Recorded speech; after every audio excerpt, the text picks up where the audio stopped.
Yes, he left his position already. Sabi niya that nahirapan na rin yata siya sa, with all of the, hindi siya sanay sa politika. Mandy Ledesma very much comes from the private sector. So I think he found the transition to be jarring, shall we say. Thank you. Jonel Maribojoc, UNTV. Sir, other issue. Sir, ano po yung nasa likod ng biglaang pagpapalit ng liderato po ng PhilHealth at ano po ang inyong direktiba sa bagong PhilHealth President, sir? Actually, kung titignan ninyo ang qualifications ni Dr. Mercado, he is very, very well versed in both hospital administration, insurance, and all his whole life has been devoted to healthcare. And so, it was after nung nag-oath taking kami, matagal kami nag-usap. Sabi ko, baliktad, hindi ko siya ina-advise, he's the expert. So, tinanong ko siya, ano sa palagay mo ang kailangan natin gawin?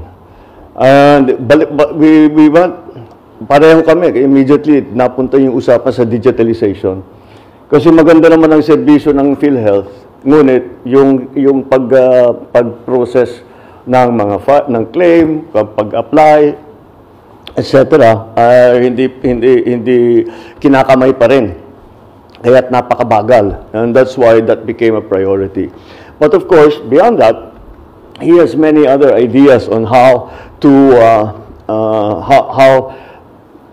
make the services of PhilHealth more inclusive, expanded, and again to give better coverage for different conditions for those who have.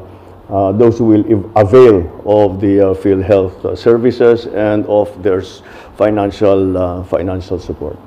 Sir, nagre-resign po ba si... At sinabi niya sa akin, sige, that's as far as I can tell you. Sabi, I'll go first, I'll go to say in a week's time, sabi niya sa akin, in a week's time, may bigyan kita ng report, much more detailed, kung ano sa palagay ko yung nakikita ko sa PhilHealth na pwedeng palitan, pwedeng palakihin, etc., etc. Sir, may we know, nag-resign po ba si Ledesma? Well, yes, he left his position already. Sabi niya that nahirapan na rin yata siya sa, with all of the, hindi siya sanay sa politika. Mandy Ledesma very much comes from the private sector. So I think he found the transition to be jarring, shall we say.